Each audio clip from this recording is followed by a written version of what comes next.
Hey, what's up, everybody? 13-1, baby. Yeah. What's up? Our 13th victory Monday. What a football season we got going on. I mean, it was tough yesterday. Tell you, I was really impressed by that Chicago Bears team. For a team that's got 3 wins. We're gonna have a guest on in a little bit.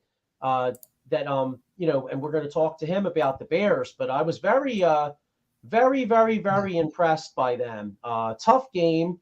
Unfortunately, Jalen Hurts got hurt. He got sprained his shoulder, but I personally think it's a little gamesmanship. But anyway, we're going to get into all that. We got a lot to get into. We also have a Sixers basketball team that's playing extremely well. And so we're going to get into all that, but I got the usual cast here. I got my man Sean to my left. What's up, guys? I got my man Euro Paul straight ahead. What's up, Paul? How you doing? Good, man. How are you? And Mr. Diego the Hammer Bianchi on the bottom. What's up, bro? How you doing? What's up, y'all? How you doing? Hang in there, man. I'm doing good. So, all right. First off, the Jalen Hurts possibly missing the Dallas game. We'll get into that a lot. Yeah. But I want to really harp on this Bears game. If you look at the records, you would say to yourself, man, this Bears team sucks. But I got to keep it real, man. I personally feel like Justin Fields, to me, next year, he could possibly take that Jalen Hurts step. I mean, this kid is a freaking weapon. This kid. Yeah, he's a weapon. Yeah, I agree. I was just thinking about it before it came on. I'm like, same kind of thing with Jalen Hurts, right? His passing wasn't there yet, right? Yeah. And he's not another year. Once he gets his passing down, and with his running, dude, he's gonna be really good. I mean, he's just only been in the league for 2 years, so you give him another year or so, he'll be up there. He definitely has talent, man. He's just a little bit further away. He needs those super wide receivers. He lost Mooney. Yeah. He lost Chase Claypool to an injury, but Mooney's out for the season. But if he gets regroups and gets some special talent at wideout, man, watch out. And I think it's going to be special. And he also joined the 1,000 elusive Russian club. Yeah. Yep. One of 3 guys. 3 guys. Vic, Lamar Jackson, I believe. I don't know the third one. But yeah, I think he's the third one. Yeah. Justin Fields. We got some comments here. I got Drew J. Restelli. He says, Rastel, we need to sign another quarterback for the game on Saturday night. Well, Mike Lauro's guy, Carson Strong, was just picked up by, I believe, Arizona. So he's out. So sorry, Mike. Oh, man. Savior. Waiting all day for this. Let's fucking go. Hell yeah. Let's go. Thanks for checking in. I got my man, the Gobbler, Pat Bernard. He said, what's up? Hey, Pat, how you doing? You can check Pat out on Sunday mornings, him and Mike Lauro. So you can check Pat out. Got another comment here. Chris Rapizzi said first half was a little scary. Second half, they went to the locker room, took their Hulk Hogan vitamins, and came out. Yeah, they drank the juice from Space Jam. Cream of the crop, brother. I'll tell you. Yeah, I got another comment here. We got my man Dave Yarnell. You can check him out on the Patterson Avenue Fanatics. And also T15 Boys. He says, "Hey, Sully squad, how's everyone doing? We're doing pretty good. Pretty good with that win. Even with Jalen Hurts getting hurt, because I don't think it's a long-term thing. I mean, if you told me it was a long-term thing, I'd be doing freaking pretty terrible. Yeah. But I think he's going to be all right. Yeah, he's all right. He's all right. He all right, right? Yeah. Put some tussin on it. Like Chris Rock said, rub some tussin on that, John. You know what I'm saying, Diego? Yeah. Remember? With Chris Rock. my leg falling off. Rub some tussin on that, John. Put some dirt on it. Get back out. I got a cough. Tussin. We got Out of the Box Sports. He says, "What's up, boys? What's up?" Got my man Chris Rapizzi. He goes, "The Michael Jordan's juice." Yeah, secret juice. Yeah. So, like I said, man, it was a grind. And it taught me a lot about our football team. First off, once again, hats off to the D line. What do we have? 6 sacks again? Yeah, 6 sacks. We had 2 players down double digits already. So and a lot more 55 coming. sacks So on the season. And dude, And the most most takeaways. Absolutely. But I love Hassan Reddick on the outside. Yeah, he's up, definitely been stepping up. and he just bulldozes you. Whoever the man is on him, I feel sorry for him. But dude, he moved. He made a crazy move. On the play, Justin Fields got away for that big run. Yes, he came in, spun off the guy, came around him, and then I was like, Justin Fields is dead. That move was ridiculous. And then Justin Fields did crazy shit. True. But that should have been another sack. I was like, damn. Yeah. He does that rip move like Reggie White, man. He gets up under that offensive opponent and just takes him with him, and you're going for a ride. But just not only Hassan Reddick, back to Hargraves and Sweat had a sack. Sweat had 2. How about Kevon Wallace? 7 tackles, man. Who would have knew? Yeah, Kevon Wallace played good yesterday. Yeah. He made this play on Justin Fields, where Justin Fields he started rolling out. Yes. And Kevon Wallace came out of nowhere and forced Justin Fields to go out, and they had the punt. He went low. Yeah. It was a good hit, man. Yeah. Yeah. So once again, the D line and man, I mean, it's tough to get that kid Fields down. I mean, like you said, that one run, like I said, man, he's going to be a problem. He really is, and we'll talk more in a few minutes because we got Chicago Sports Talk Chicago's Jon Zaghloul coming on, and so he's a guy that covers the Bears. He covers Chicago sports. So I'm excited to have him on, and I want to get into it with him because I was thinking about it today. In fact, I was listening to a little bit of Chicago Sports Talk just to get their perspective on it, and I really think if the Bears make some improvements, I think this could actually between Jalen Hurts and Fields, Eagles, Bears, this could actually become a nice little NFC rivalry in the next 3 to 5 years.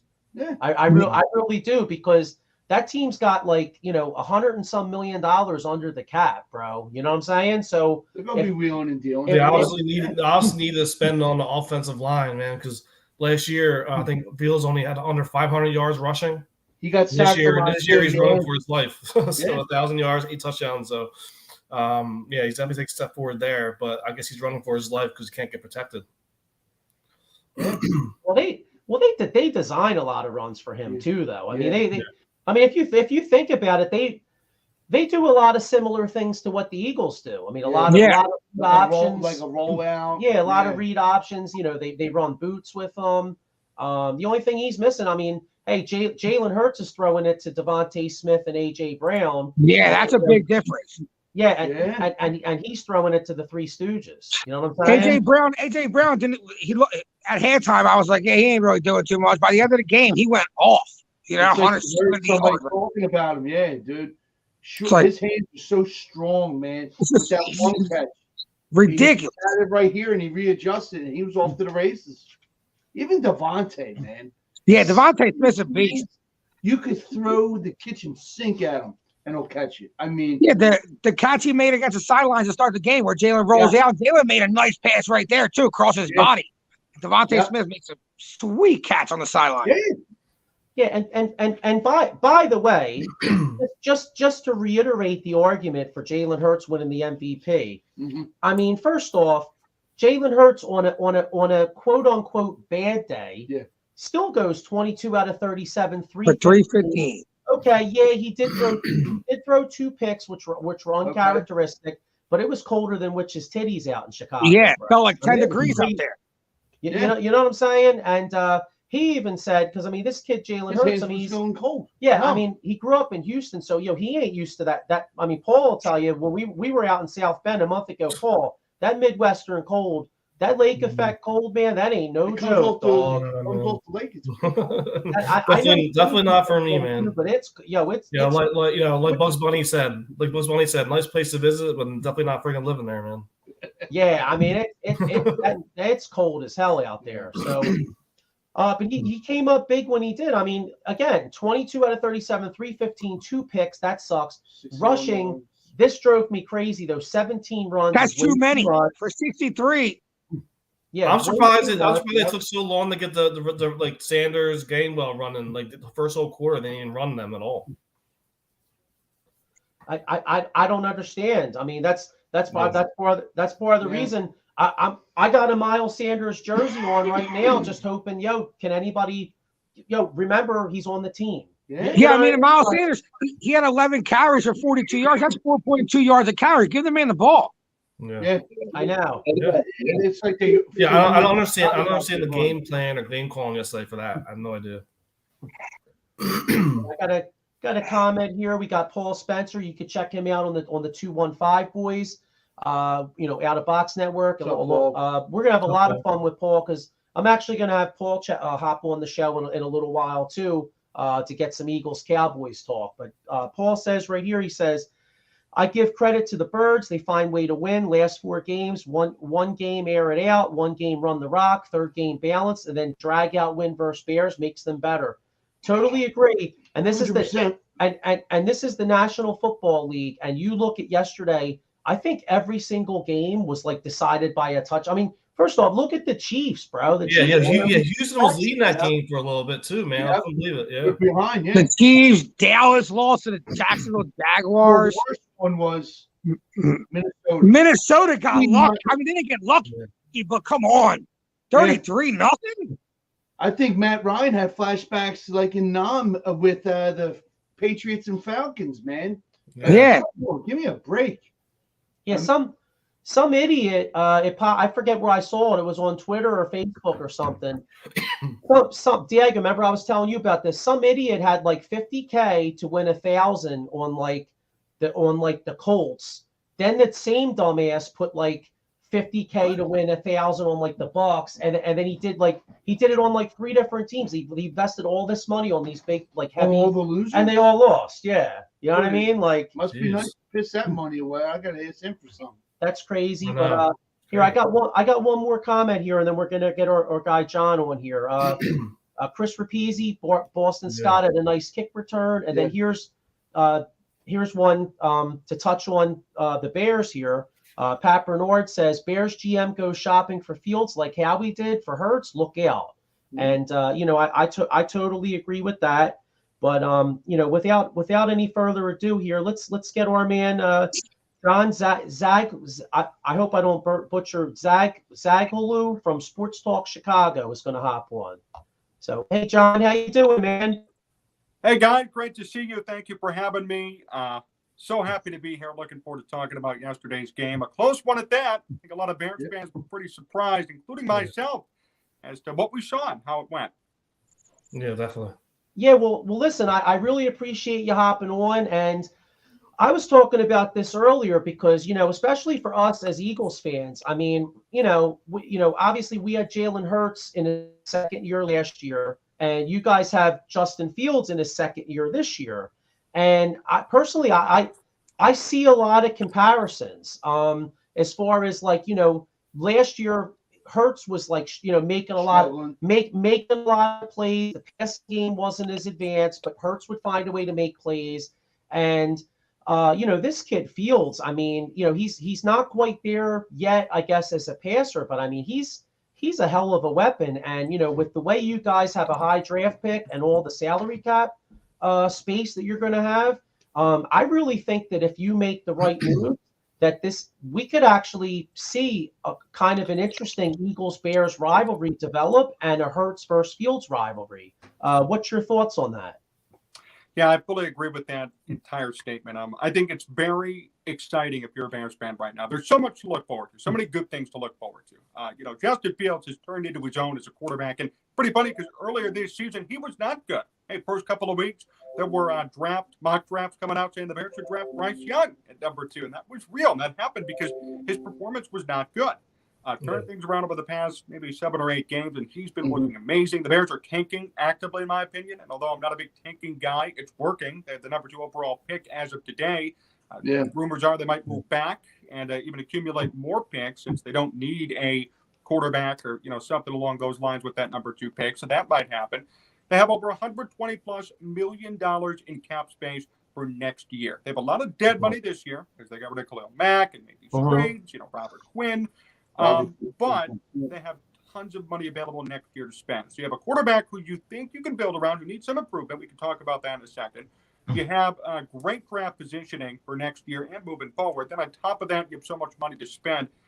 This is a great situation for the Bears. And I think, as you said perfectly, a lot of parallels to Philadelphia, to Jalen Hurts, to what happened to the Eagles over the past couple of seasons. You bring in a new coach. You have Jalen Hurts. Everybody's kind of wishy-washy on him for right reason. They kind of sneak into the playoffs last year. They get bounced right away. This year was supposed to be a prove-it year for Hurts, and he's certainly proven it. I think he's a very valid MVP candidate at this point and might end up winning the award when it's all said and done. Nick Sirianni looks like a genius, and this Eagles team is extremely talented.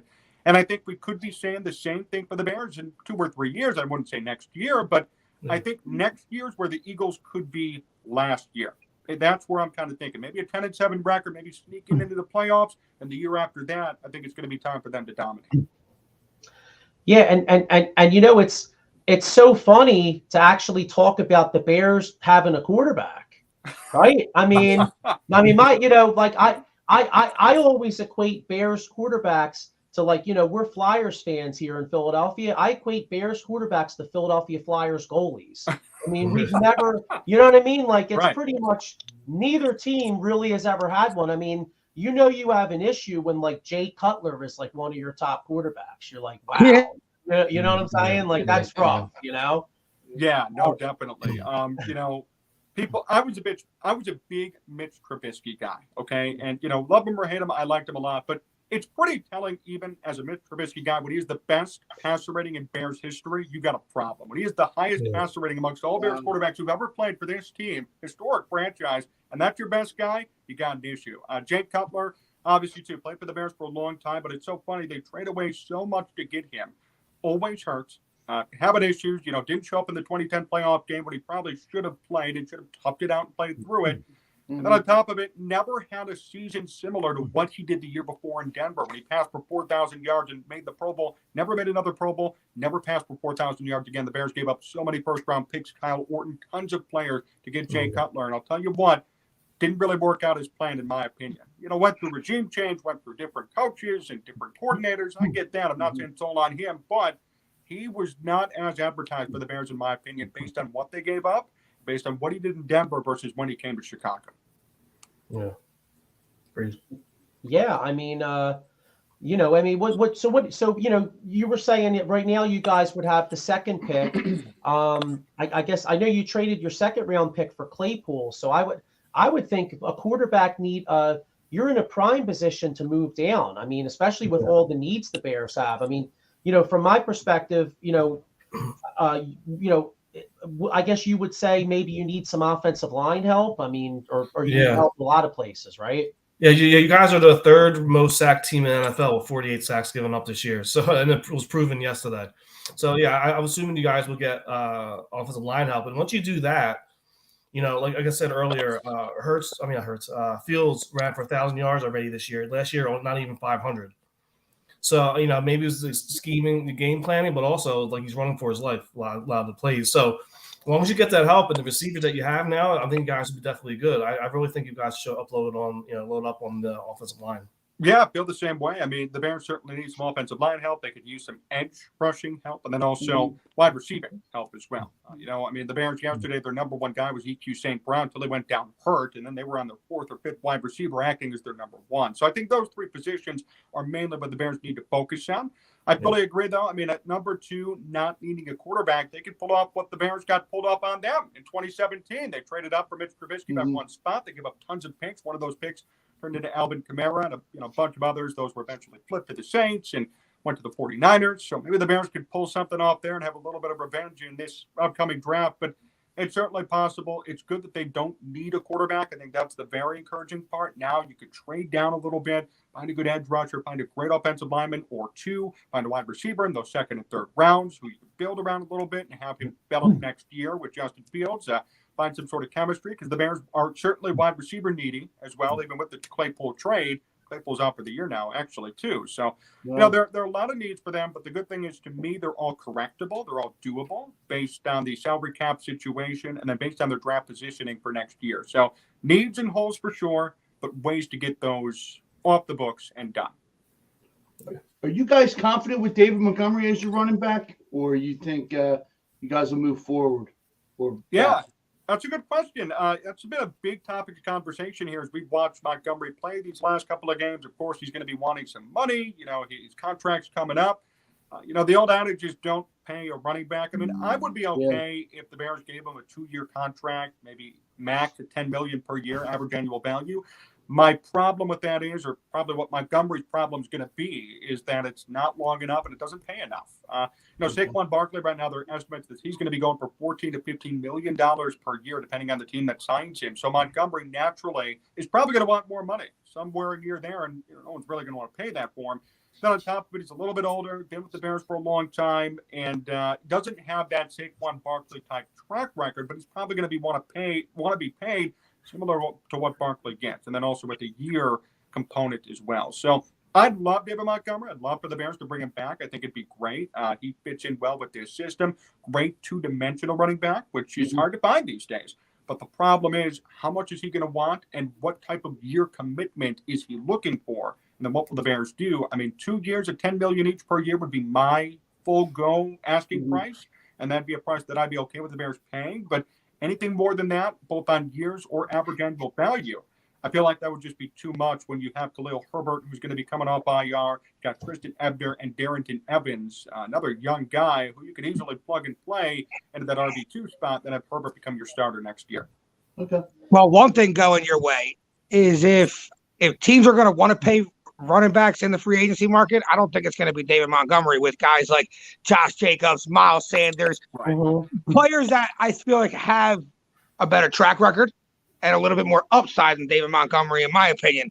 So the Bears might look out there where the free agency market isn't where he wants it to be. The money's not where he wants to be. So he goes back to where he's comfortable at on the best contract he's probably going to get on the open market. I mean, that's a great point. And, there are a lot of guys, even the Bears are tied to an extent, Saquon Barkley and Miles Sanders. I've heard a lot of talk about the Bears maybe coming to Miles Sanders and offering him something significant. No, stay away. I'm okay with them keeping Montgomery, maybe even a 3-year deal with an $8 million average annual value, if that's the case, because you could find a way where you have all these big-time running backs. There's like a tier 1, then a tier 2. Montgomery's on that tier 2 level. Maybe the Bears could finagle something and keep Montgomery for a lower price because of all these other elite running backs like Jacobs and Sanders and Barkley who are going to be out there. That's certainly within consideration. Yep. Yeah, I got a comment here from my man Paul Spencer. He's on he's a Cowboys fan. He does a 215 Cowboys show, but he's got a point here about your draft. He says Paris Johnson, offensive tackle, Ohio State. Fields had him recruited to OSU, so maybe he'd be a possibility for your O-line.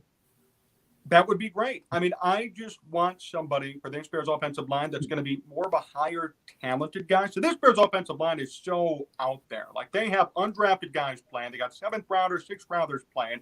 Some of these guys are playing different positions than what they were drafted for. So no matter what, I'm looking for talent. I'm looking for a specimen, somebody who's going to get down to the trenches, make plays, and somebody who has a lot of talent who could be a 1st or 2nd round pick. Paris Johnson would be great on top of it because there is that chemistry there. Certainly some trust for Fields knowing, hey, I know who this guy is. He's defended me before. He could do it again now at the pro level. That would be nice. But, I mean, that's just me from the outside looking in. I'd like somebody with some talent. This Bears offensive line for years has been a mishmash of sometimes random guys being signed off the street, undrafted guys coming through out of the blue. It'd be nice to see some elite talent offensively, like Kevin Jenkins, who's turned it on for the Bears this year, got hurt in yesterday's game. Our 2nd round pick should have been a 1st round pick if it wasn't for his back issues, who's turned into a very impressive season for the Bears offensively on that line. He's been projected as the only one who's going to stay from that line for next year. You bring in more talent like that, some first-round specimens or second-round specimens who we know are supposed to be good. That'll help out Fields in the long run, even starting next year. Yeah. So anyway, real quick, just to harp on yesterday's game, like what was your, I mean, we have our perspective because we're all Eagles fans, you know what I mean? But what was your perspective on the Philadelphia Eagles team as far as out of all the opponents you had, were the Eagles, as far as your thoughts on them being Super Bowl contenders, what was your impression as a Bears fan of the Eagles? I think they are a Super Bowl contender on paper, but I just wasn't impressed with their performance yesterday specifically. Jalen Hurts, 2 picks, no touchdowns. He was struggling all game against the Bears defense that's ranked near the last part of the league. I mean, it's the bottom tier of the league for sure. So I followed the Eagles for most of this year. I've watched some of their games, bits and pieces of them. I think they are a Super Bowl contender, and the numbers don't lie. I mean, you have the number 1 offense and the number 1 defense, essentially. So I'm all for that, but I think the problem is for some reason, the Bears played them very close yesterday. Too close, in my opinion. How cold was it yesterday? It was great. I mean, it was great to watch. I was excited as a Bears guy because I predicted the final score would be 31-17 Bears lost, and I thought it was being generous. I really didn't think it would be as close as it was, and it turned out to be that way. The Bears were winning, for a certain time, and this game was a close one. So I think for Eagles fans, trying to reconcile, hey, what do we make of this game? I mean, we almost lost to a pretty crappy Bears team. That's probably more of a concern, I would assume, from a Chicago perspective than anything else. I think this Eagles team is certainly a Super Bowl contender. They have the pieces, they have the weapons, they have the production, usually. But for some reason, they just didn't show up to play yesterday too much. They still pulled off the win because they're way more talented than this Bears team that's going to be completely overturned in a matter of a couple of weeks. There are going to be tons of players who won't be on this team anymore. Right. But I would be concerned if I were in Philly about how close the game was. Not saying that they're bad or, this team has issues. They don't. But personally, I'm still trying to understand why it was as close as it was. That's just me. From watching that game, I don't understand why it was that close. I thought it should have been more of a blowout. Maybe you attribute that to Justin Fields playing his ass off and making plays, which he's certainly capable of doing.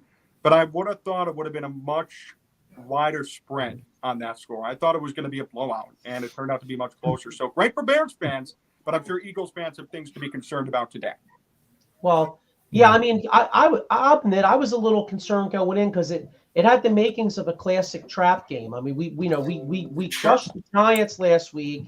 And then we have Dallas coming up this week. So playing the Bears in between, especially a 3-win. I know Jalen Hurts and the players gave the Bears a lot of credit, as far as talent wise, because you guys lost a lot of close games.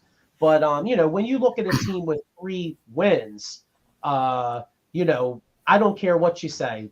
Those guys look at that record and you guys have talent, but they're like, all right, these guys have 3 wins. It's human nature to kind of possibly, maybe have a little look ahead. You know what I'm saying? Yeah, 100%. And that makes sense too. I mean, you got to remember, and I'm sure everybody in the NFL knows this, the Bears on top of it made midseason trades. Goodbye to Robert Quinn. Goodbye to Roquan Smith. Justin Fields was hurt, hasn't played all year. He's been kind of in and out of injuries. When he's played, he's been great, but even he did not play well at the beginning of the year. So there are a lot of questions and a lot of mediocrity that you see when you're entering a matchup against the Bears. So maybe there's a situation where, Philadelphia was like, okay, whatever, we'll kind of lay off the gas a little bit. And then it got close. Then they had to really step up late in the fourth quarter to win that game. That's for sure. But it is surprising still to me, and pleasantly surprising at that this Bears team played Philly that close, considering where these two organizations are going. I mean, Philadelphia is probably going to be in the NFC Championship game minimum, if not the Super Bowl. And this Bears team is going to be picking number 2 in the NFL draft. So an extreme on each side, and some other Bears playing close. That's, I think, more of a credit to them than what the Eagles did. Gotcha, man. Well, hey, listen, John, I really appreciate you hopping on. And like I said, if things go the way I think they may possibly go, who knows? We'll have you on again, because this possibly can turn into a heck of a rivalry. You know, 100%. And I appreciate all you guys for having me on. I know Patrick always supported me on Facebook, which I appreciate, and it's great to meet all you guys. Great show, great questions. So happy to come on anytime you guys need me moving forward. Hey, no problem. And real quick, why don't you tell the people out there where they can check you out? Sure. Just Sports Talk Chicago. You search it up on YouTube. We have 18,000 subscribers there, growing on Twitter and Facebook as well. But you go to Sports Talk Chicago on YouTube or sportstalkchicago.com. We do videos and podcasts. We have guests on. Recently had Olin Kreutz on from the Bears. We have former football players, former basketball, baseball players come on, and also media members who cover everything Chicago and national sports. You can find me at all those places.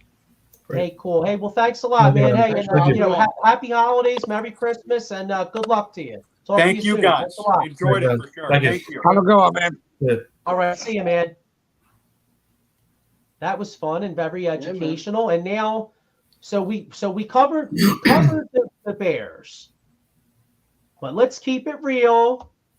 It's Dallas week, and who do I want to have on? Who do we want to have on for Dallas week? But the man himself, Mr. 215, boys, my man. That's it. I'm out. Peace. I'm out. Oh man, guys, my shoulder's hurting this week, man. Why? You watching Dak Prescott throw the ball? What's going on, fellas? Hey, man. What's up, man? Good. So, glad to be here, man. We're doing good. It's Dallas week, man. You know what I mean? And Of course, you got to put a monkey wrench in it with Hurts' injury now. Yeah, I mean it's bad that it happens this week, but you know what? Listen, man, the magic number's 1 for your team. You know what I mean? You have 3 games to isolate number 1 position. So listen, this ain't. And it was Christmas Eve, Christmas to a lot of people, but this ain't the Super Bowl, man. You know what I mean? And Dallas coming into the game, it was a get right game. You got 3 games to get it right. Well, this game against the Jags, we added 2 more pages to get it right, man. We're going backwards. You guys are still progressing. It's not the end of the world. So, I mean, I'd love to have both teams going healthy, of course. You know, full strength to see where we're at versus you guys. But you guys are the clear-cut number 1. I'm not going to be not to admit it. You guys are number 1. You know, what better way to go in full strength? See where we stand against the best team in the NFL. Why not? Yeah, well, real quick to touch on Jalen Hurts, Joey Woods just posted this to the chat. He says, orthopedic source on Eagles Jalen Hurts injury. If it's a shoulder sprain, 10 to 14 days of rest would likely be recommended, but it's mostly a matter of pain tolerance. The risk of playing early is just prolonging full healing. Knowing Hurts, 1 game absence may be the max.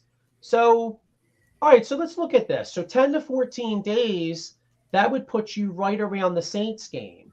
And, you know, Paul, I was saying this earlier that I kind of feel like if we were only 1 game up on you guys and this was for the division, Jalen Hurts would be out there. Oh, I agree. Yeah. But I think what it is I think part of it is that there's a real high likelihood, unless a team like Detroit gets in there and upsets, like, say, a Minnesota, there's a really good likelihood we're going to play you guys in the divisional round.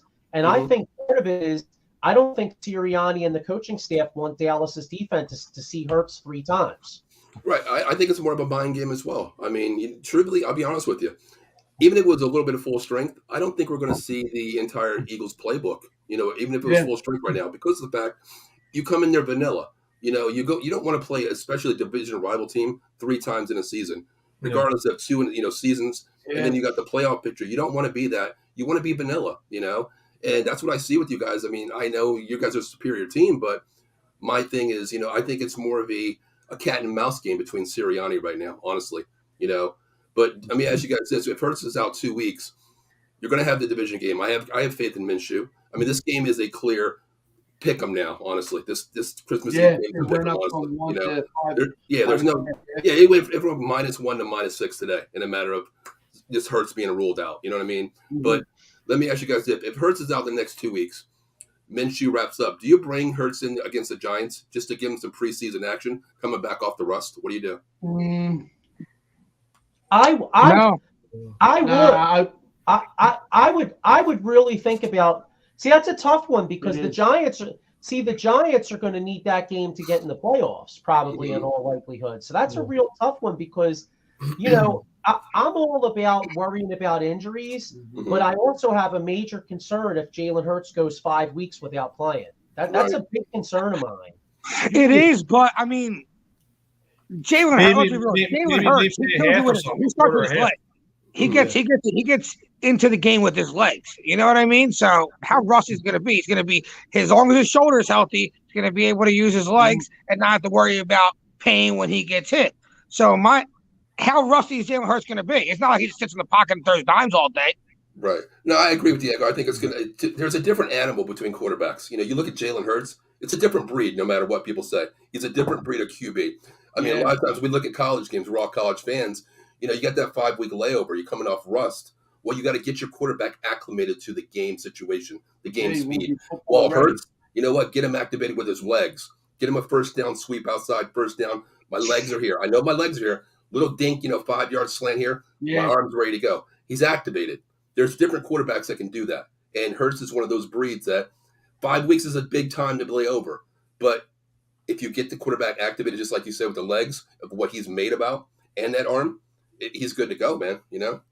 I agree. I feel like it's easier to get a quarterback acclimated when he can use his legs, get him into the game with his legs, opposed to when he's got to sit there in the pocket, like, I don't know, Matt Ryan, for example, doesn't really use his legs. He's got to get a rhythm of throwing the ball, which he hasn't thrown in a long time. Right. Because we always say, 7-on-7s, 11-on-11 versus your own team. It's not game situation. It's not game speed. Tendencies. Exactly. In and outs of the team. But when you're 11-on-11 versus another team, those legs flow, man, and that gets you consistent with your team right there. And just like you said, Matt Ryan, Tom Brady, you got to get that acclimated system with the wide receivers. If you don't get that down, we know you ain't going to beat you with your legs. And Hurts is a two-headed dragon out there. So exactly right. And they're coming at you a different way too. So you got to be well prepared. There ain't no patty cakes out there. See, there's two schools of thought though. I mean, the 04 Eagles were 13-1. They sat and chilled the last 2 weeks. Then they had that whole team had a 4 weeks. I remember the Eagles. Yeah, but we're not sitting. We're talking about one player sitting though, opposed to 7 to 12 key players getting rest. No. I understand. We're talking about that for Jalen Hurts for this week. Yeah, but let's keep it real though, Diego. If they wrap up that number 1 seed, most of these starters are going to be sitting. I mean, the last game, but you still play your starters up against the Saints. Say you wrap it up this week. Jalen finishes the season on the bench, but I'm playing my starters at least against the Saints, and then they can take the rest. Yeah, because the Saints actually means something because the draft. Yeah, exactly. That adds another dimension too. You have to beat them. They're not worried. I'm telling you, the Eagles want to have that pick, but I'm telling you, the number 1 goal is the Super Bowl, and I would be shocked if we wrap up, if Minshew goes to Dallas and wins this game on Saturday, and we have everything wrapped up, maybe the Saints game, you see the starters for like a quarter, and maybe some of that game, but you're not going to see the starters going full board in that game. No way, because you saw it in the preseason. Sirianni doesn't value preseason at all. Nobody plays, and they're going to treat it like preseason. Okay. But there's 2 schools. But you still get your starters in there for a half. So really, they're only missing a game. I didn't understand that. What the hell? What? What don't you understand? Wait, hang on. What are you not understanding? They're not going to play the starters. I don't know how the hell that happened. I don't major malfunction, Siri. but you know what? It can go both. I'm sorry, Diego. It can go both ways, though. You think about playing your starters versus not playing. I know Dallas shits the bed in the playoffs. We know that. Okay, I'm a Dallas fan. I see it every year. 26 years of fucking frustration. I see it. But look at last year.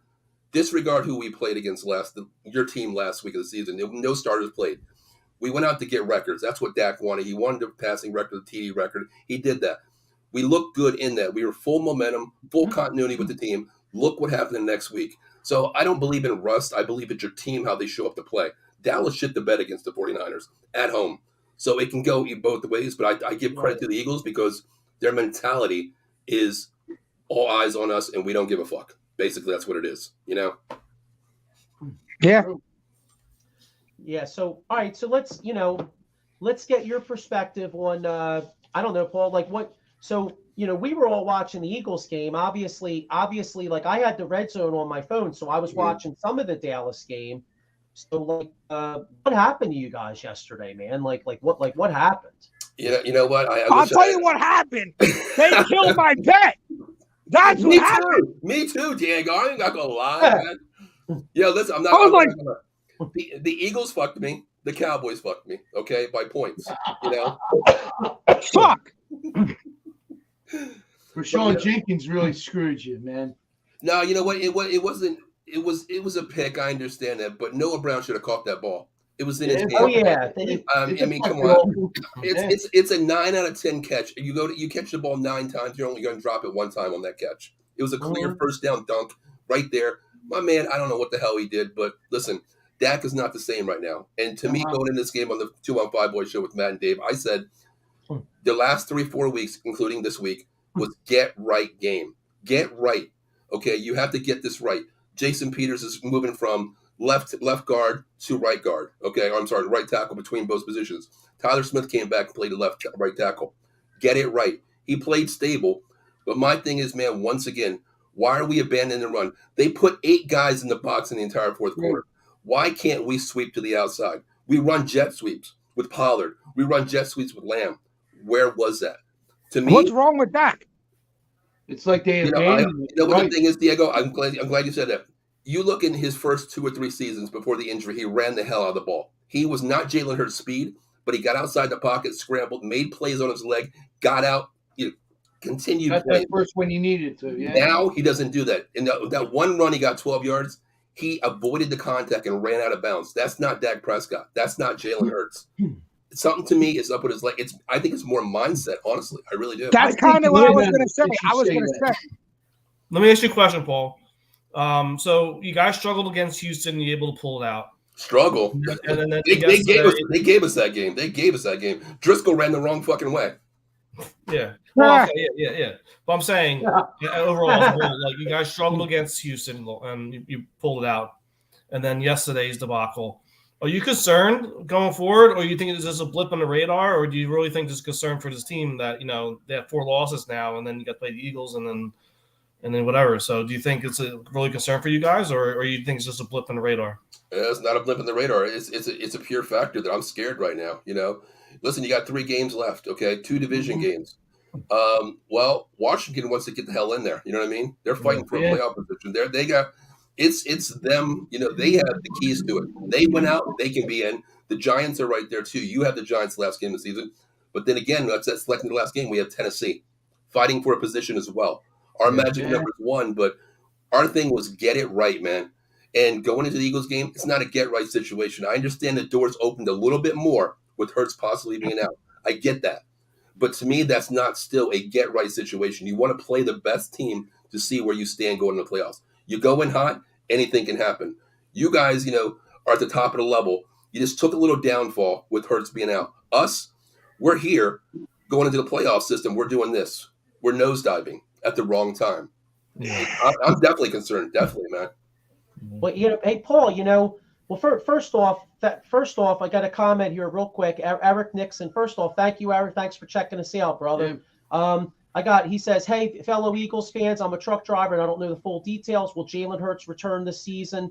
Thanks. Yeah, no, he's definitely coming back. He's it's not supposed to be serious. I think they're just keeping him out for precaution. But not Paul. But anyway, what I was watching your show the other day, the 215 Boys, and you liked the nickname I came up with because Anthony Toast Brown. I know you always ripped him, and I always would rip him too. But Paul's got I think he has a picture of Anthony Brown, and he's sitting there saying, "Please come back," because who the hell is that guy that I was calling Castaway? Oh, that's our little ex murderer, convicted murderer, ex whatever, Kelvin Joseph, yeah.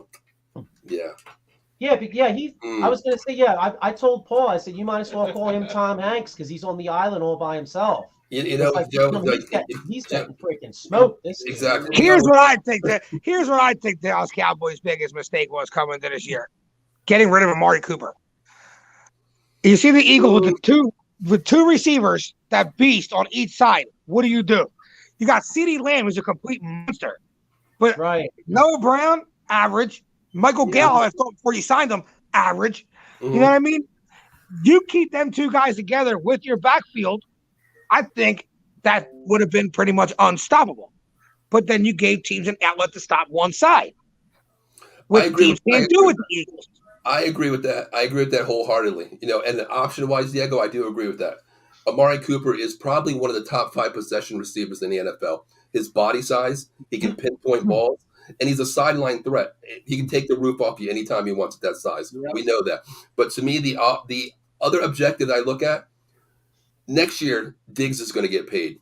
Pollard is going to get paid. So you had to give up that $20 million. I mean, it was dead case money, but we had to do it because it was either – I honestly, being a Cowboy fan, I thought it was going to be more of a cancer in their locker room. His I don't know if you guys read about his statements versus Dak. It's, we can't win because I'm not pinpointed the ball. He wanted the ball. And a lot of times, you look at, let's say with T.O. and McNabb. We all know T.O. He wants that ball. We know he wants that ball. Yes, he gets the ball. Of course, needs it. But there was comments by Amari Cooper where he said, get me the ball. I am the one. I can win the game. And Dak was even on statement saying, we're a team. Whoever's open gets the ball. I look at it both ways, being a cancer, but I do understand your point. I agree with it. I miss him because that 1-2 punch, and then you throw in, a Gallup in the middle and slot. You put in a Noah Brown as a 4. Then you run your tight ends. I agree with that. But I looked at it as both ways, a salary cap move as well. Because I look for the future. Because next year, the biggest name to me on my team is Tony Pollard.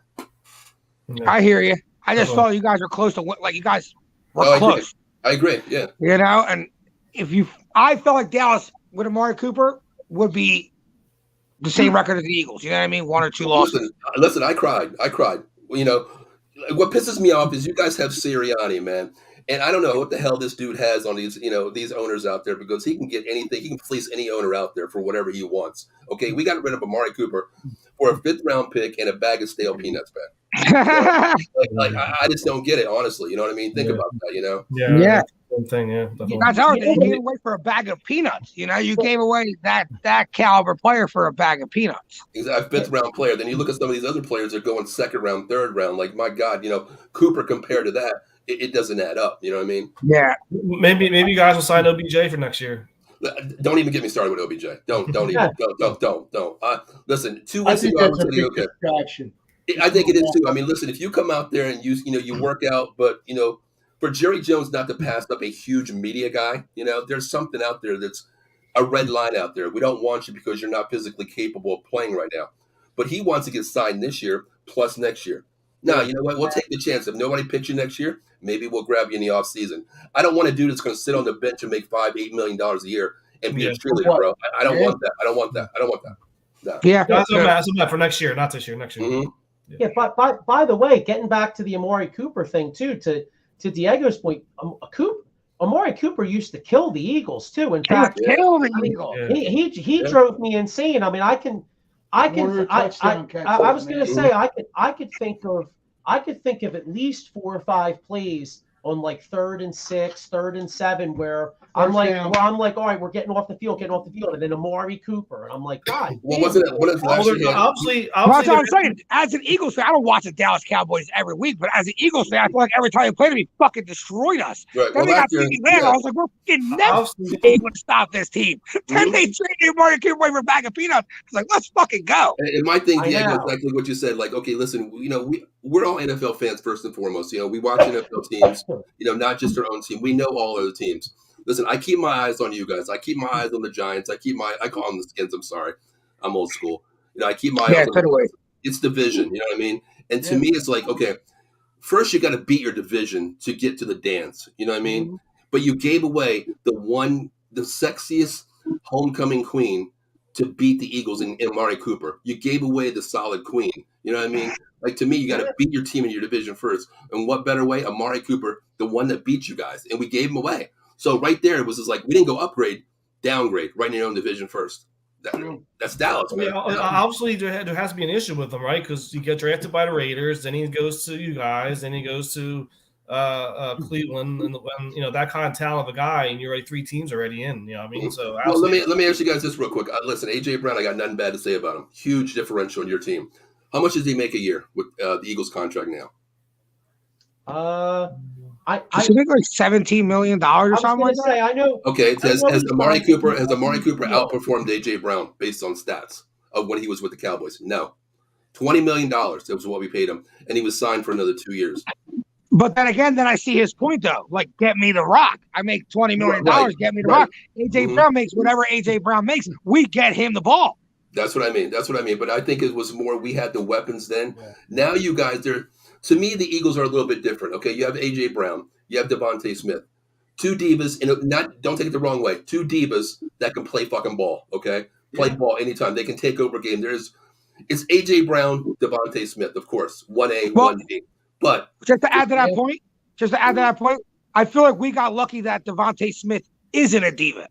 Because someone where he's like hitting that peak, they'd be like, "Give me the ball," and every time he talks, he's like, "We got to get his ball." He's our best receiver. No, but my point is, Dallas is a lot different. Dallas is the diva situation. Okay. Okay, I get what you're saying. Yeah, I'm not saying. Don't take it wrong. I'm not saying AJ Brown's the diva and Devontae Smith's the diva. They are diva in their own ways, as regarding they want the ball, of course, but they are the team player. Like, hey, Devontae Smith, you got one catch. AJ fucking feeded with 20 catches today, 3 TDs. That game, Devontae Smith's gonna say, "That's the man. That's the man right there." Yeah, exactly.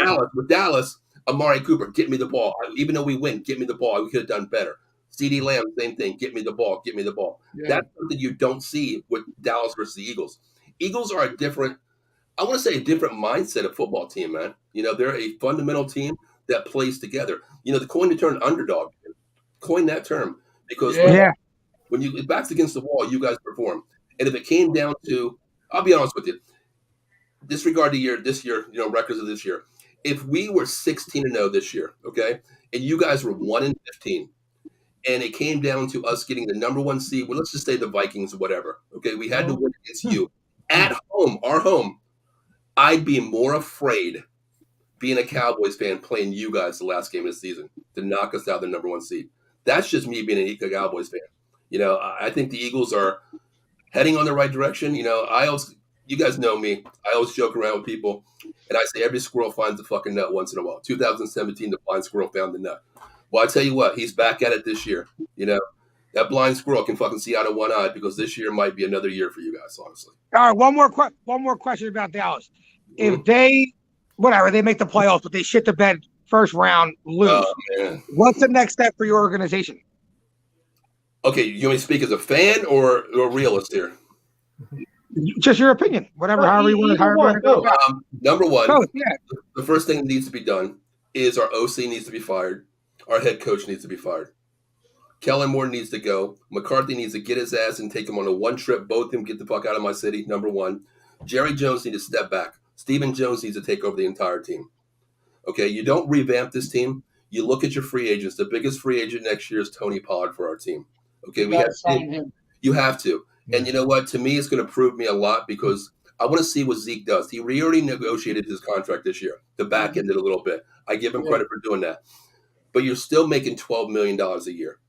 You can't have two backs on a team 12 and 12, man. You can't have it. Won't work. The NFL's a two-back league driven right now, and we understand that. It's great to have two backs, but number one, the O-line's okay, but Peters is gone. Tyron Smith I'm scared of because he's injury prone. Yeah. But to me, man, my thing is secondary again. Diggs is okay, but man, when you have two corners like you guys have, Slay and Bradbury, that goes a long way, man. You don't have to have great safeties in the NFL when you got two shutdown corners, and it goes along with your defensive line is nasty. Your front seven, and the thing is, you guys are built for the future. Plus, you have draft picks. We only have our basic draft pick right now. Will be at 26 roughly. That's not good enough. We have to build for the future. But honestly, to me, it's ownership and coaching is us right now. With the better coach, hell, man, we probably honestly would have been. I don't want to say 13-1. I probably would say 12-2 right now. Honestly, McCarthy screwed us in the Packers game. He screwed us yesterday by not running the ball and maintaining time clock evaluation. He didn't do that.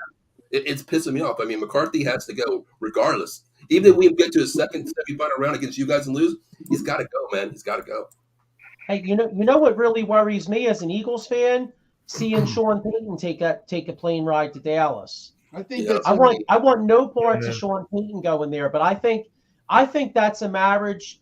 Well, first off, he was with you guys before, wasn't he? There under Parcells? Yeah, he was the OC. He was the OC for a little bit, like the unsung OC, but never got the credit where credit's due because of Parcells. Yeah. So to me, I feel like that's a marriage that's That's always been a possibility. He already has a relationship with probably Steven and Jerry. Mm-hmm. And now the only thing that might hold a guy like Peyton back is the control issue, because is old man Jerry ever going to give up the control? Because well, see, that's the thing. I mean, every coach that Dallas has have, except for Jimmy Johnson, they can all be considered one thing: a puppet, a human puppet. Yeah, that's very simple. Jerry, if you're a yes man, you walk in there in the interview, process. Hell, if I go in there for the interview process, Paul, you coach? Yeah, I'm an offensive coordinator here. Hey, we're good.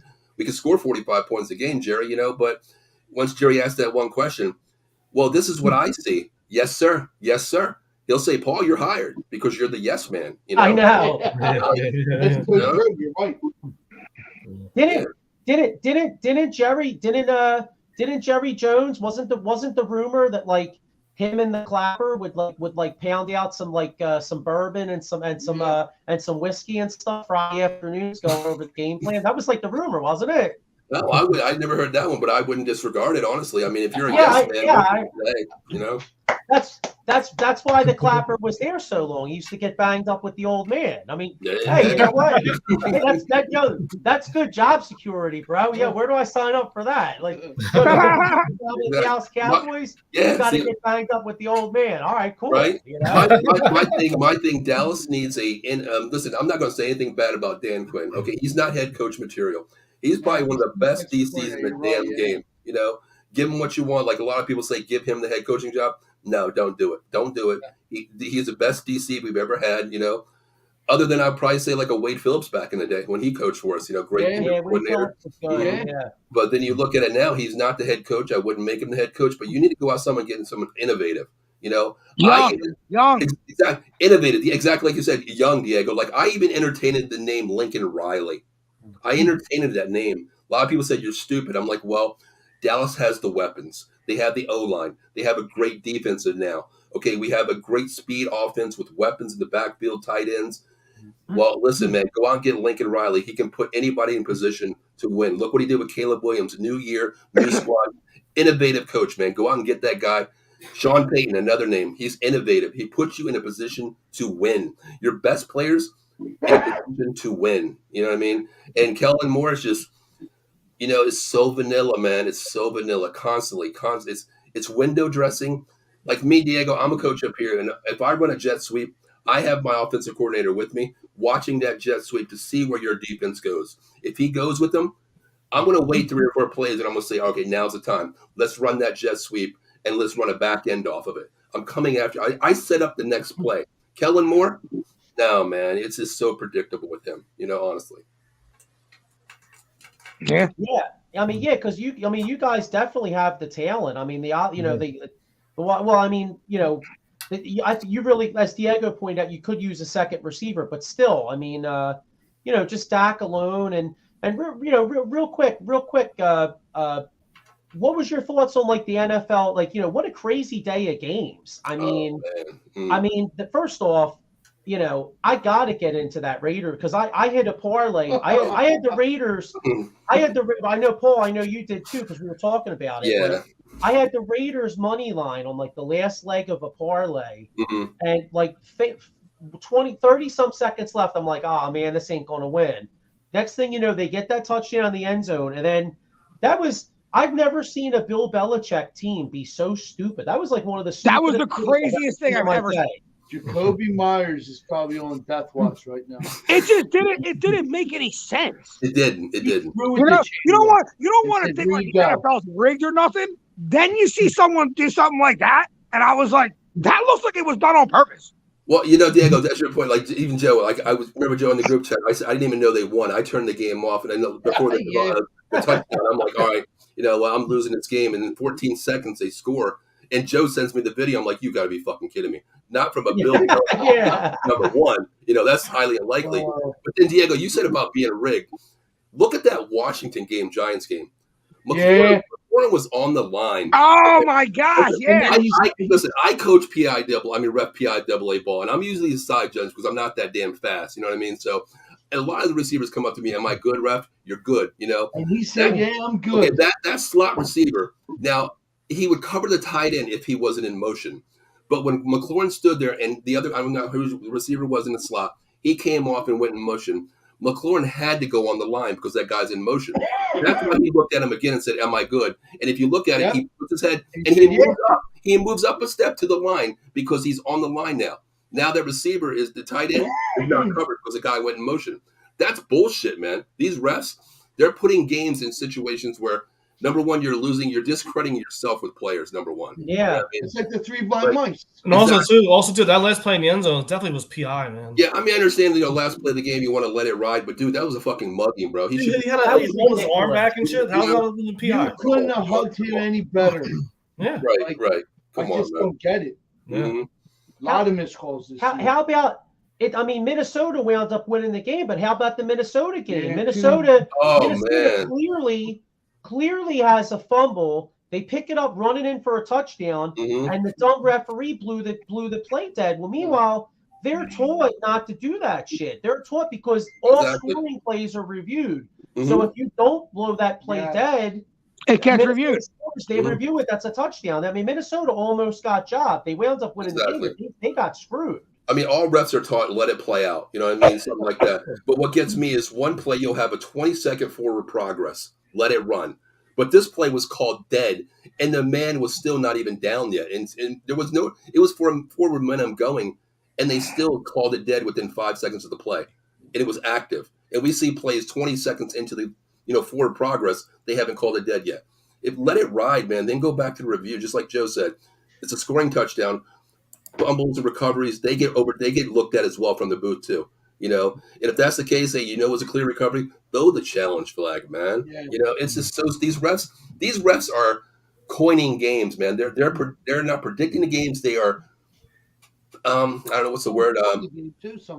They are adjusting games in their own calls. You know what I mean? They're determining the game. They're determining it because you're changing the results.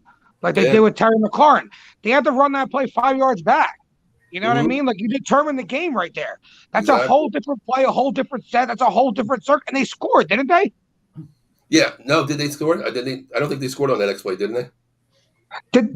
No, I don't think so. I don't think they did. I don't think they did actually. No.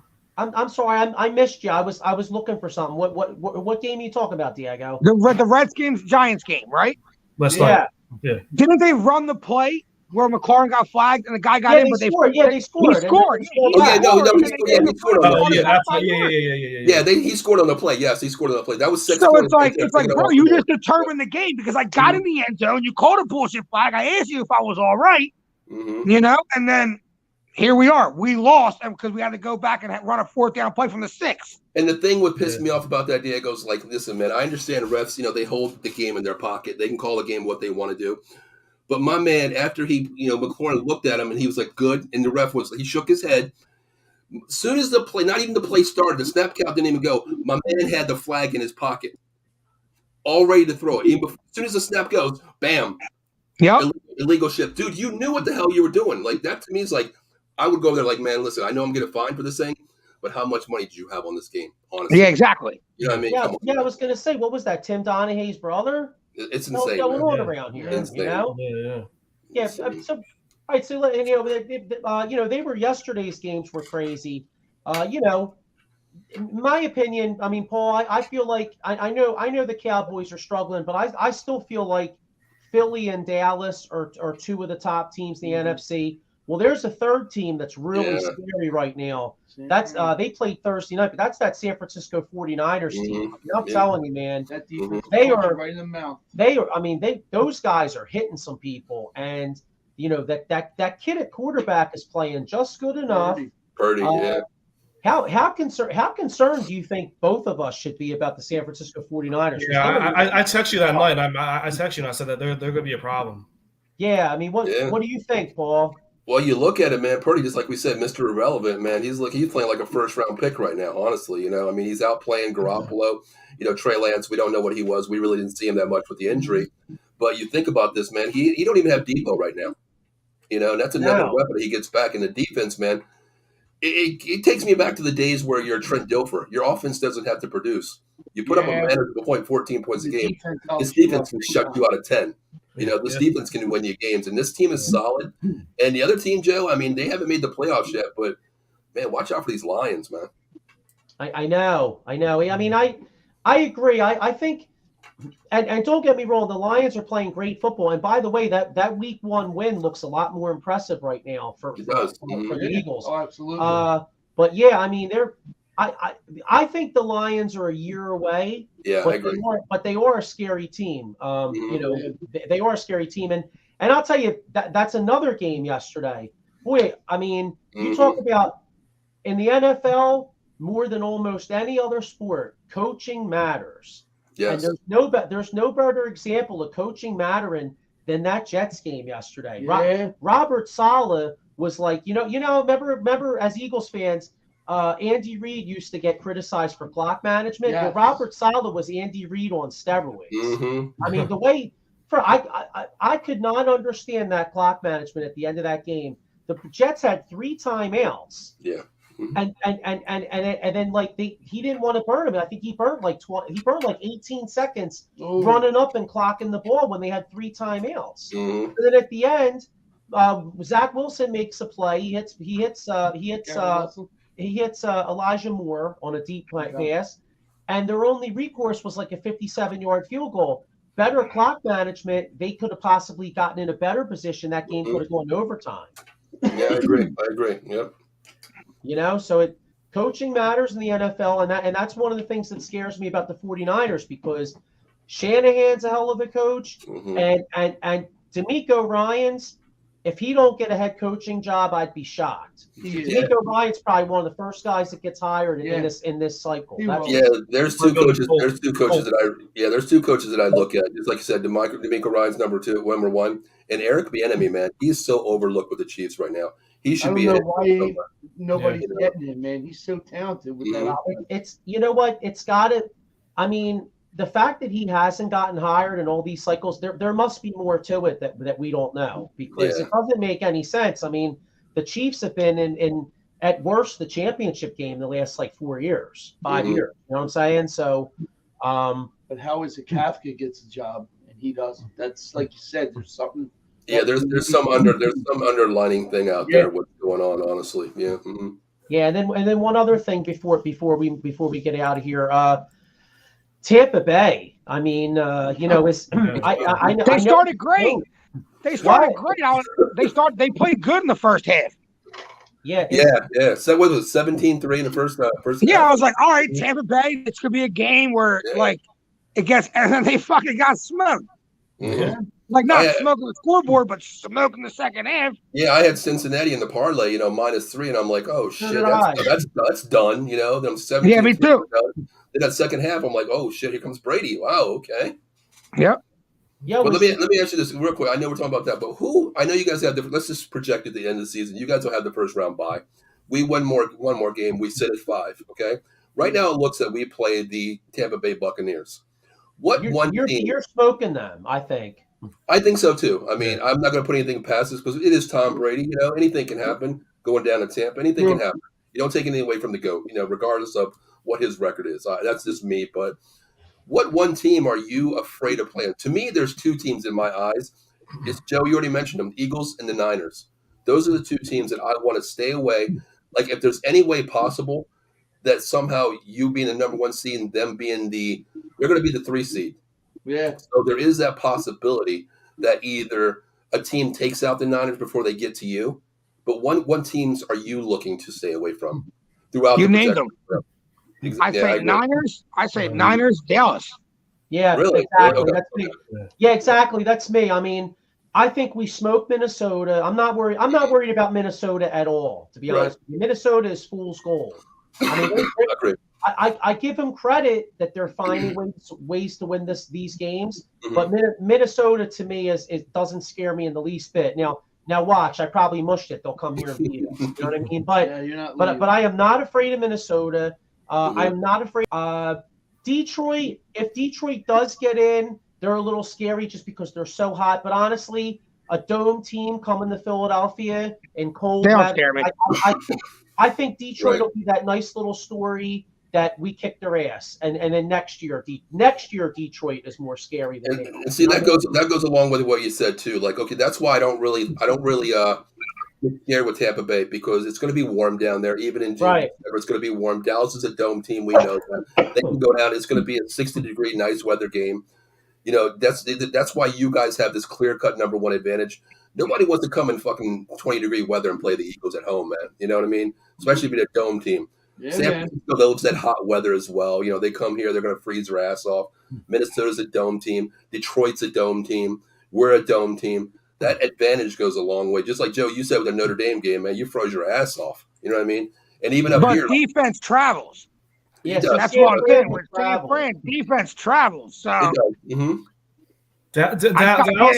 Dallas is too talented to keep down. You know, I mean, you guys will definitely get right, I think. So yeah, but it comes down to that coaching, man. McCarthy, you know what I mean? It's all about McCarthy. I mean, what you practice in the on the game, practice field is what you're not doing in a game. You're supposed to do in a game, but with us, it doesn't seem that way, honestly. You know what I mean? It really don't.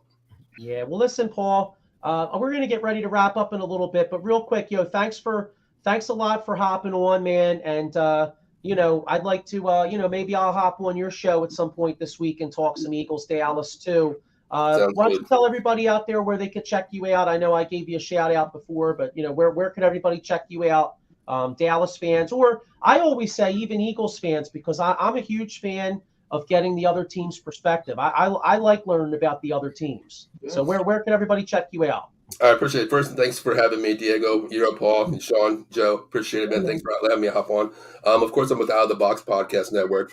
Joe, you're a part of it. Sean, you're a part of it. Diego's a part of it. Diego, I sent you the contract this week, so hopefully you'll hop on as well sometime. But of course, you can check me out every Tuesday night, Fight Club 215, all UFC MMA. Wednesday, it's 2 shows. Of course, 215 was at 6:30, and the College Football Frenzy at 8 p.m. with Joe, Sean, and Mike as well. But yeah, man, I love listening to you guys because it gives me a perspective of what we're facing.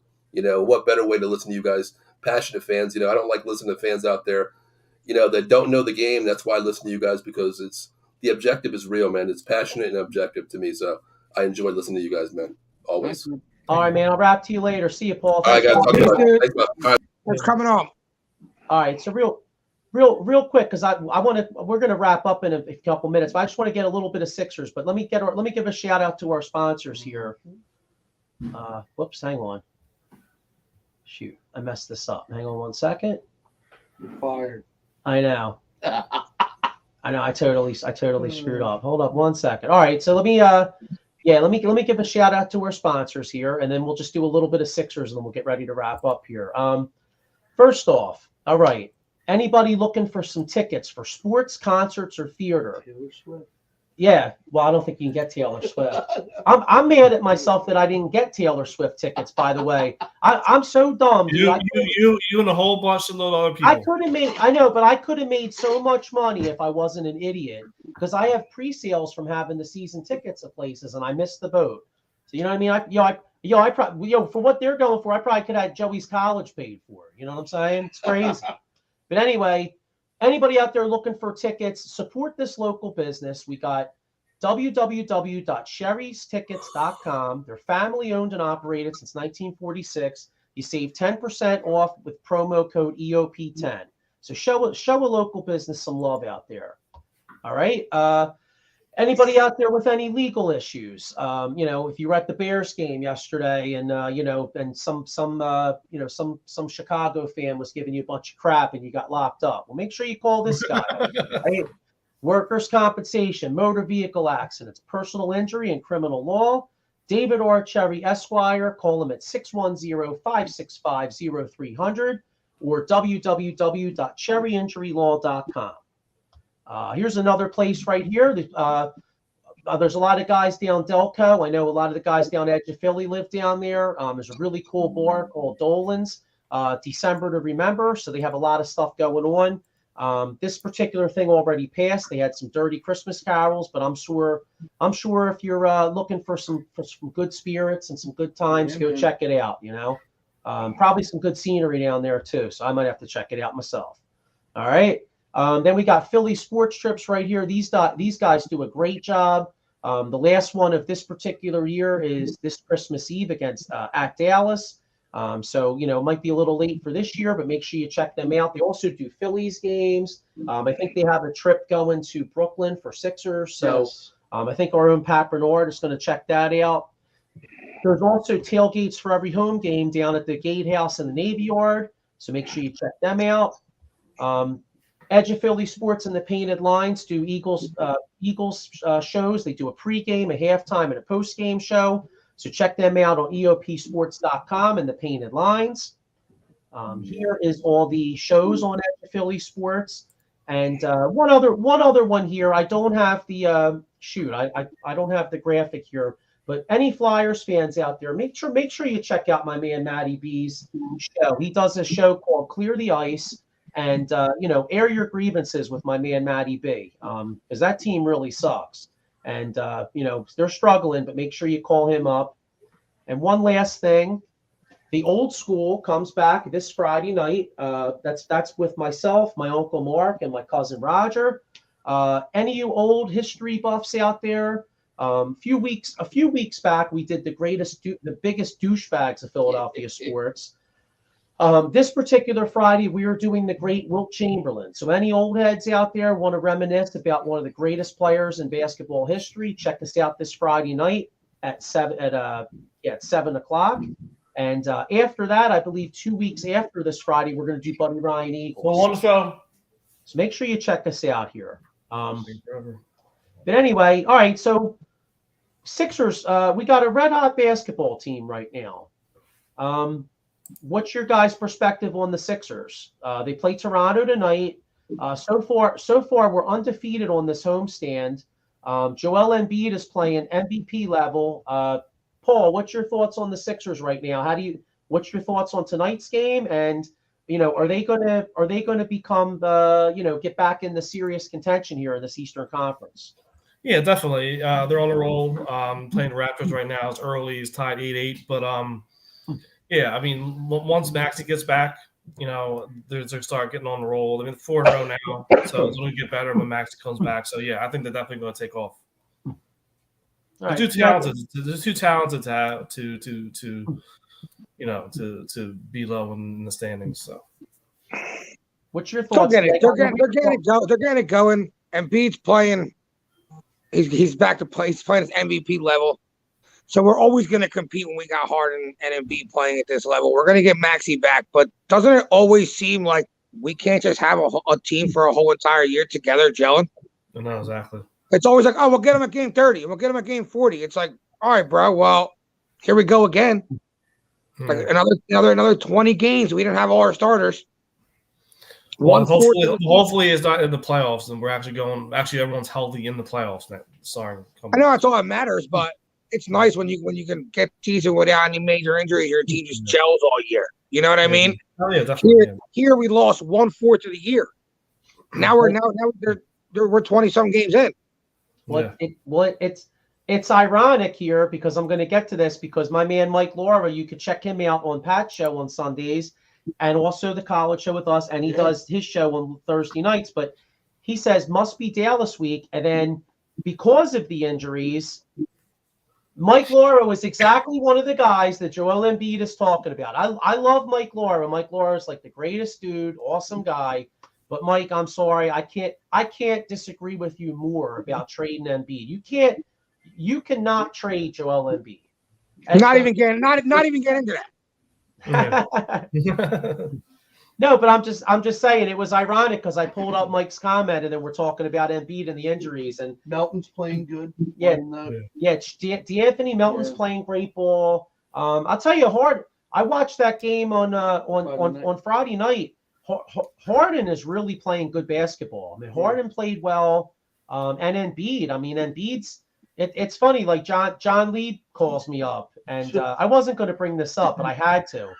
John Lee brings it up now right before the Golden State game, and he's like, trade Embiid, and he's like, they're going to get smoked by Golden State. I'm like, dude, what are you talking about? Steph Curry's like not even playing, and Embiid's averaging like 40. I'm like, it was just so funny. Average 700 level comment right there. But anyway.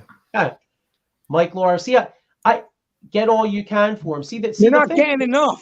Yeah, the problem is you won't get enough. Like if I told you right now, you were getting a Tyler Hero, who's a hell of a player, and a Bam Adebayo and picks. Still not enough. Guess what that gets you? It don't get you shit. It gets you a 7. Right. You take a step back. Yeah. You're never going to get the return to compete where you're at right now, so it don't matter. You compete with what you got right now at the top of the level that you can compete right now until he's done. Yeah, can we just stop the him trading B talk, man? This is ridiculous. I had to bring it up because Embiid commented on it last week, which I think it was just I think it was a troll job by Joel Embiid because he likes doing that. Yeah. There is a small part of me though that does wonder, and I'm not necessarily afraid of this, but does wonder if maybe he puts that out there because if the Sixers do have another early exit of the playoffs, maybe that's an easy way for him to kind of behind the doors, kind of be like, hey, I wouldn't mind looking for a trade. And then he doesn't look like the bad guy because he goes, well, you know what? The fans wanted me out. Right. You know what I'm saying? But either way, if I'm running this franchise, I'm telling Joel Embiid, I don't give a crap. And you're not being dealt. I don't care what goes on. Yeah. I'm taking the next 2 to 3 years with these guys. Maybe you move Tobias Harris possibly, but I'm taking the next 2 to 3 years, Harden, Embiid, Maxey, and then I'm trying to put combinations around them, and we're going to sink or swim. Yeah. Then after that, it's lottery balls again. Then we're after that we're tanking, and we're right where the Flyers are. Which, I'm watching the Sixers like I did 8, 9, 10 years ago, where I was hoping for I was hoping for an L every night. Yeah. You know what I mean? So we see here, Pat Bernard. See, fellas, you see what I deal with on Sunday. And then Mike Laura with the point. He says, Embiid wants to play with Butler. Yeah, that's okay. And then get ready for lottery balls. Yeah, but we don't have to worry about that for 3 years. Once Embiid retires, then we stink again, and then hopefully the Flyers are good at that point. Yeah. I mean, shit, are the Flyers ever going to get to be good? How long they've been tanking for?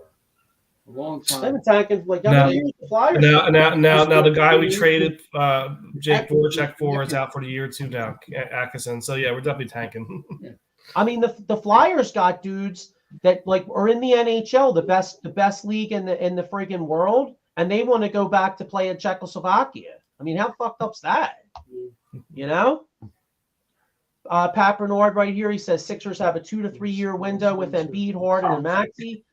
Oh, I'm sorry, Paul Spencer. Sorry, I was looking at Pat Bernard. Paul Spencer says Sixers have a 2 to 3 year window with Embiid, Harden, and Maxey. Roles surround them with B-roll players, not like Tucker's.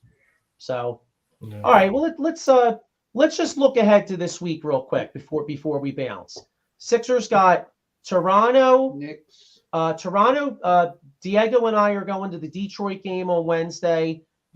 Clippers on Friday. And then they got the Knicks on Christmas. How are we looking in them 4 games? We taking all 4, or what's our record? I'm gonna say 3-1. 3-1. Okay, so at that 3-1. point, now that puts us with 13 losses. What are we now? I think we're up to like 16-12, correct? We're 16-12, yeah. All right, so if we go 3-1, we're 19 and 13. 19 and 13. And I'll tell you what, with all our injuries, that's not bad. Mike Lauro says 3-1. Okay. So if we go 3-1, we're 19 and 13. And with Maxey out and the fact that Harden missed all that time and Bede missed some time, not bad, man. That's not bad. That's kind of encouraging, to be honest with you. Definitely. What do you think we do in the next 3-1? 3-1? Absolutely.